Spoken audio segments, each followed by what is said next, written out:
2024 ஒரு Sunny afternoon Trump புளோரிடாவில் இருக்கக்கூடிய அவருடைய மார்லாகோ எஸ்டேட்டில் இருக்கக்கூடிய கால்ஃப் கோர்ஸில் ட்ரம்ப்பும் லின்சி கிரஹாமும் கால்ஃப் விளையாடிட்டு இருக்காங்க. கால்ஃப் விளையாடிட்டு இருக்கும்போது லின்சி கிரஹாம் டக்குன்னு ட்ரம்ப்போட காது கிட்ட வந்து, mister president, it's your moment, ஒரு வரலாறு படைக்கிறதுக்கான சரியான நேரம் அப்படின்னு சொல்றார். ஆக்சுவலா இந்த ஈரான் போருக்கான ஐடியா தொடங்குனது அந்த மொமெண்ட்ல தான். வணக்கம் நேர்களே. நவம்பர் 2024 அமெரிக்காவே செலிப்ரேஷன்ல இருந்தது. ட்ரம்ப் அப்பதான் அவருடைய பிரசிடென்சியல் எலெக்ஷன்ல வின் பண்ணியிருந்தார்.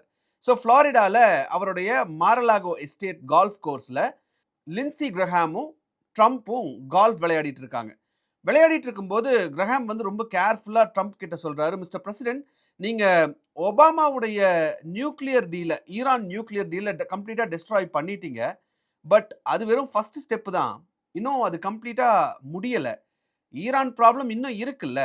ஸோ இப்போ ஒரு ஃபைனல் ஸ்டெப் எடுத்து அதை காலி பண்ணீங்கன்னா மட்டும்தான் ஹிஸ்டரியில உங்களை கிரேட்டஸ்ட் பிரசிடென்ட்டா இந்த உலகம் ஞாபகம் வச்சுக்கும் அப்படின்னு சொல்றார். அதை சொல்லிட்டு தான், இது உங்களுக்கான நேரம், இட்ஸ் யோர் மொமெண்ட், ஹிஸ்டரி பண்றதுக்கான டைம் இதுதான், இதை விட்டுட்டா உங்களால வரலாறு படைக்க முடியாதுன்னு சொல்றார். சொல்லிட்டு பிராங்க்லின் ரூஸ்வெல்ட் உங்களுக்கு ஞாபகம் இருக்கா அப்படின்னு கேட்கிறாரு. பிராங்க்லின் ரூஸ்வெல்ட் வேர்ல்டு வார் 2ல ஒரு போல்டான ஒரு டெசிஷன் எடுத்தார். ஸோ நீங்க ஈரான்ல ஒரு போல்டான டெசிஷன் எடுங்க அப்படின்றத சிம்பாலிக்கா சொல்றதுக்காக அதை சொல்றார். அதை தாண்டி ரூஸ்வெல்ட் அப்படின்னா கிரேட்னஸ்.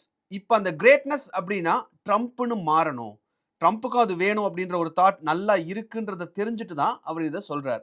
ஸோ இந்த கிரேட்னஸ் வேணும் அப்படின்னா அதுக்கு ஒரே வழி இந்த ஈரான் வார் தான் அப்படிங்கிற ஒரு விதையை Lincy Graham 2024 நவம்பர்ல ட்ரம்ப்போட மண்டைக்குள்ள ஏத்துறார்.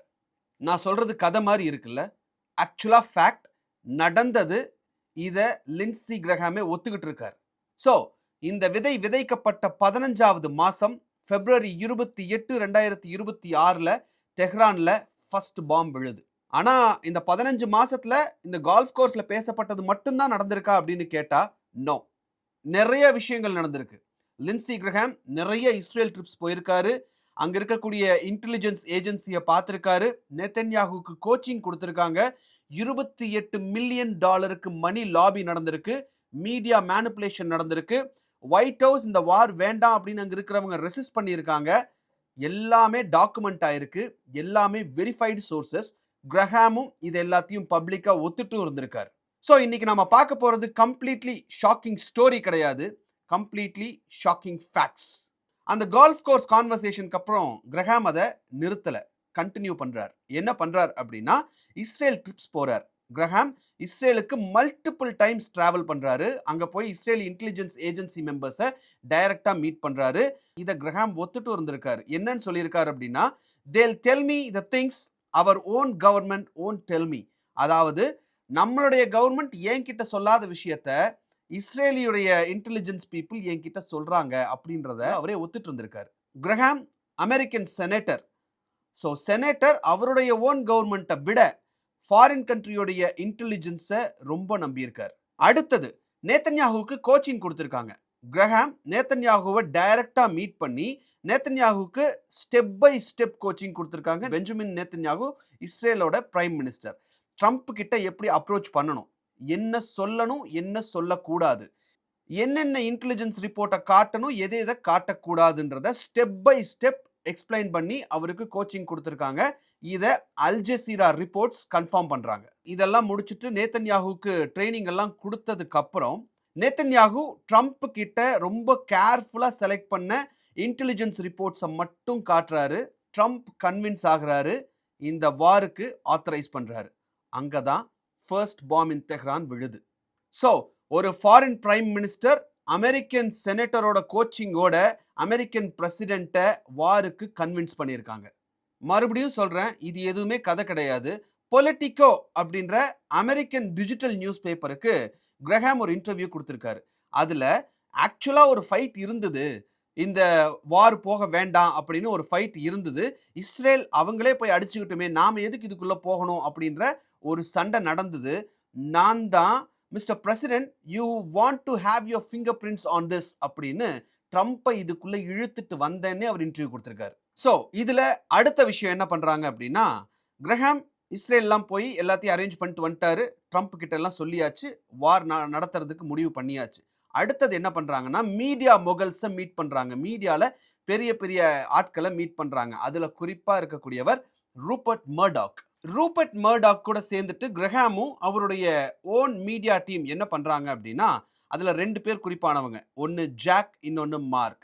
Jack retired army general, Mark Washington போஸ்டோட காலம்னிஸ்ட். இந்த 3 பேரும் கிரஹாம், மார்க் அண்ட் ஜாக், இந்த 3 பேர் என்ன பண்றாங்கன்னா நிறைய காலம்ஸ் எழுதுறாங்க. ஏன் நாம் அந்த வாருக்கு போகணும் அப்படின்னு. அதே மாதிரி டிவி ப்ரோக்ராம்ஸ்ல நிறைய டிபேட்ல வந்து அப்பியர் ஆகுறாங்க. ட்ரம்ப் குறிப்பா எந்தெந்த ஷோஸ் எல்லாம் பார்ப்பாரோ அதை டார்கெட் பண்ணி அந்தந்த ஷோஸ்ல போய் உட்கார்றாங்க. கம்ப்ளீட்டா ஒரு கோஆர்டினேட்டட் மெசேஜ் கொடுக்குறாங்க. இதுல ரூபர்ட் மர்டாக்கோட ரோல் என்னவா இருந்திருக்கு அப்படின்னா, வார் தொடங்கிடுச்சு. தொடங்கணுன்னே அவர் என்ன பண்றாரு, ரூபர்ட் மர்டாக்கு சொந்தமான நியூயார்க் போஸ்ட் அப்படின்ற நியூஸ் பேப்பர்ல death to the devil, Don gets last laugh, no mercy அப்படின்னு ட்ரம்ப்புக்கு சாதகமா அவரு நியூஸ் போடணும். ஈரான் இத்தோட முடிஞ்சிருச்சு, இதுக்கு மேல ஈரான் அவ்வளவுதான் அப்படின்னு சொல்லி சாதகமா அவர் நியூஸ் போடணும். அந்த நியூஸ் எல்லாருக்கும் பரவற மாதிரி பார்த்துக்கணும். So media, politicians, foreign leaders எல்லாரும் சேர்ந்து கோஆர்டினேட்டடா பண்ண கேம்பெயின் தான் இந்த ஈரான் வார். அடுத்த ஒரு ஷாக்கிங்கான விஷயம், பணம் லாபி பண்ணப்பட்டிருக்கு. $28 மில்லியன் லாபி நடந்திருக்கு. என்ன அப்படின்னா, AIPAC, American Israel public affairs committee அப்படின்னு ஒரு ப்ரோ இஸ்ரேல் லாபி குரூப் இருக்கு அமெரிக்கால.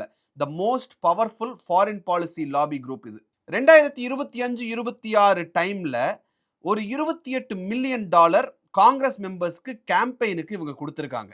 டெமோக்ராட்ஸ் காங்கிரஸ்ல ஒரு வார் பவர்ஸ் ரெசல்யூஷனை புஷ் பண்றாங்க. அது என்ன அப்படின்னா, ட்ரம்ப் காங்கிரஸோட அப்ரூவல் இல்லாம ஈரான் வாரை கண்டினியூ பண்ண முடியாது அப்படிங்கிறது தான், பண்ணக்கூடாதுங்கிறது தான் அந்த ரெசல்யூஷன். அதுல மொத்தம் 4 டெமோக்ராட்ஸ் ரிப்பப்ளிகன்ஸுக்கு சப்போர்ட் பண்ணி ஓட் பண்றாங்க. அதுல முக்கியமானவர் கிரெக் லான்ஸ்மேன் அப்படிங்கிறவர், ஒஹாயோவை சேர்ந்தவர். இவருக்கு இந்த American Israel public affairs committee ஏறக்குறைய $3 லட்சம் பணம் கொடுத்திருக்காங்க அப்படிங்கிறது நிறைய ரிப்போர்ட்ஸ் வெளியாயிருக்கு. ஏறக்குறைய இந்த 4 டெமோக்ராட்ஸுக்கும் $1.7 மில்லியன் கொடுக்கப்பட்டிருக்கு.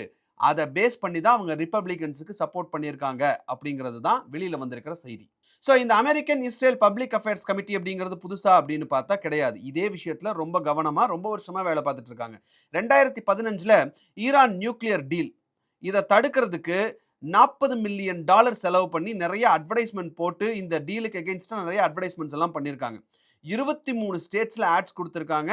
ட்ரம்ப்பை பர்சுவேட் பண்ணி 2025ல அந்த டீலை காலி பண்ணியிருக்காங்க.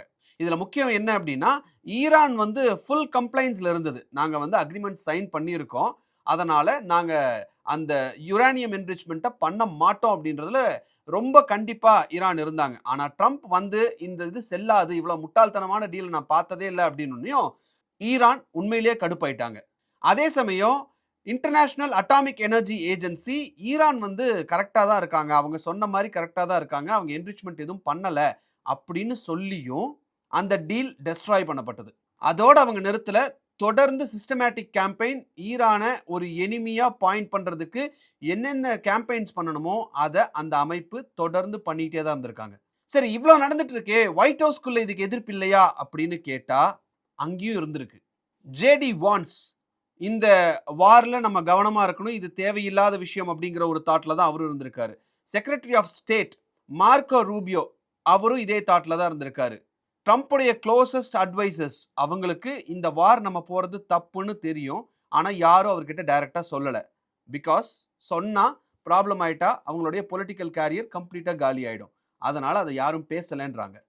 On the other side, national counter terrorism சென்டருடைய டைரக்டர் ஜோ கென்ட், ஒரு ஹை லெவல் ஆஃபீஸர், ரிசைன் பண்ணார் அவரோட பொசிஷன்ல இருந்து. அதுக்கு அவர் சொன்ன காரணம், இந்த வார்ல இஸ்ரேலுடைய மிகப்பெரிய லாபி இருக்கு, அதனால தான் இந்த ஈரான் வார் அப்படிங்கிறது நடந்துகிட்டு இருக்கு, I don't want to be a part of it அப்படின்னு தான் அவரை வேலையை விட்டே நிற்கிறாரு. ஸோ இதுக்கான ஸ்டார்டிங் பாயிண்ட்டுங்கிறது லின்சி கிரஹாம் தான். லின்சி கிரஹாம்க்கு அப்படி என்னதான் வேணும் அப்படின்ற ஒரு கேள்வி வருதுல்ல. ஸோ அதையும் அவர் இன்டர்வியூஸ்ல ஆக்சுவலா வளரி கொட்டியிருக்காரு. ஒண்ணு பணம். வார் இப்ப நடந்துட்டு இருக்கு. குறைஞ்சது ஒரு நாளைக்கு $1 பில்லியன் தேவைப்படுது. இத பத்தி கருத்து கேட்டப்போ கிரஹாம் என்ன சொல்லியிருக்காரு அப்படின்னா, "தி பெஸ்ட் மனி ஸ்பென்ட் எவர்" அப்படின்னு சொல்லியிருக்காரு. அது மட்டும் இல்லாம ஃபாக்ஸ் நியூஸ்க்கு அவர் கொடுத்த ஒரு இன்டர்வியூல இந்த ரெஜிம் ஈரான்ல இருக்கக்கூடிய இந்த ரெஜிமை நம்ம மாத்திட்டோம் அப்படின்னா மிடில் ஈஸ்ட்ல ஒரு நல்ல கவர்மெண்ட் வந்துருச்சு அப்படின்னா we are going to make a ton of money, கோடி கணக்கில் சம்பாதிக்க போறோம் அப்படின்னு சொல்லியிருக்காரு. மூணாவது இன்னொரு விஷயமும் சொல்லியிருக்காரு. இது வந்து ஒரு ரிலீஜியஸ் வார், மிடில் ஈஸ்ட்டை மாற்றக்கூடிய டிட்டர்மைன் பண்ணக்கூடிய ஒரு ரிலீஜியஸ் வார். இந்த வார் அடுத்த 1000 வருஷங்களுக்கு பேசப்படும். நான் சாகர நாள் வரைக்கும் இஸ்ரேலுக்கு சப்போர்ட் பண்ணுவேன் அப்படின்னு சொல்லியிருக்காரு. I will be with Israel till my dying day அப்படின்னே சொல்லியிருக்காரு. ஒரு அமெரிக்கன் செனட்டர் அமெரிக்காவோட இன்ட்ரெஸ்ட் பத்தி பேசல, இஸ்ரேலோட இன்ட்ரெஸ்டுக்காக இங்க பேசியிருக்காரு. ஸோ இஸ்ரேல் ஈரானை காலி பண்ணணும் அப்படிங்கிறதுல ரொம்ப வருஷமா ரொம்ப குறியா இருக்காங்க, ரொம்ப கவனமா அதுக்கான வேலையை செஞ்சுக்கிட்டே இருக்காங்க அப்படிங்கிறது ஒரு பக்கம். பட் ட்ரம்ப் கூட இருக்கக்கூடிய லின்சி கிரஹாமே அதை செய்கிறார், அதை செய்ய வைக்கிறார் அப்படிங்கிறது ரொம்ப முக்கியமான விஷயம். இந்த இடத்துல நம்ம கவனிக்க வேண்டியது என்ன அப்படின்னா, அயத்துல்லா கொமேனியை எப்படி கொன்னீங்க அப்படின்ற ஒரு விஷயத்த இஸ்ரேல் சொல்லும்போது ஒரு பாயிண்ட் சொன்னாங்க. எங்களுடைய ஸ்பைஸ் எல்லா இடங்கள்லையும் இருக்காங்க, மொசாட் ஆட்கள் எல்லா இடங்கள்லையும் இருக்காங்க அப்படின்றத இந்த இடத்துல நாம ஞாபகப்படுத்திக்க வேண்டியது ரொம்ப முக்கியம்னு நான் நினைக்கிறேன். இந்த வார் எங்க கொண்டு போய் முடியும், எப்படி முடிக்கிறது அப்படிங்கிற ஒரு பாத்வே இல்லாம, ஒரு டெஸ்டினி இல்லாம இந்த வார் தொடங்கப்பட்டது அப்படிங்கிறத நம்ம எல்லாருமே புரிஞ்சுக்க முடியுது. ஆனா இதை எப்படி முடிக்கிறதுன்னு தெரியாம ட்ரம்ப் முழிச்சிட்டு இருக்கிறத நம்ம பார்க்க முடியுது. அதுக்கு முக்கியமான காரணம் இந்த டெசிஷனை எடுத்தது ட்ரம்ப் கிடையாது. ட்ரம்ப்பை இந்த டெசிஷனை எடுக்க வச்சிருக்காங்க அப்படிங்கிறது தான் இப்போ நீங்க பார்த்த இந்த நியூஸ் ரிப்போர்ட்ஸ்ல இருந்து நம்ம புரிஞ்சுக்கக்கூடிய விஷயமா இருக்கு. ஸோ இப்போ நீங்க பார்த்த இந்த ஆர்டிகிள்ஸ் கீழே டிஸ்கிரிப்ஷன்ல இருக்கக்கூடிய லிங்க்ஸ் எல்லாமே நீங்க படிச்சு பார்த்தீங்க. அதில் இருக்கக்கூடிய டாட்ஸை கனெக்ட் பண்ணி பார்த்தீங்கன்னா உங்களுக்கே ஒரு ஐடியா கிடைக்கும். ஏன் இந்த வார் நடக்குது, யார் இதை உள்ள வச்சாங்க, ட்ரம்ப்புடைய மண்டைக்குள்ள யார் இதை வச்சாங்க, இது அடுத்தது எந்த லெவல் போறதுக்கு வாய்ப்பு இருக்கு அப்படின்னு நீங்க நினைக்கிறீங்க அப்படின்றத கமெண்ட் பண்ணுங்க. இந்த வீடியோ உங்களுக்கு பிடிச்சிருந்தா இந்த வீடியோவை லைக் பண்ணுங்க, ஷேர் பண்ணுங்க, கமெண்ட் பண்ணுங்க, சப்ஸ்கிரைப் பண்ணுங்க. தேங்க்யூ.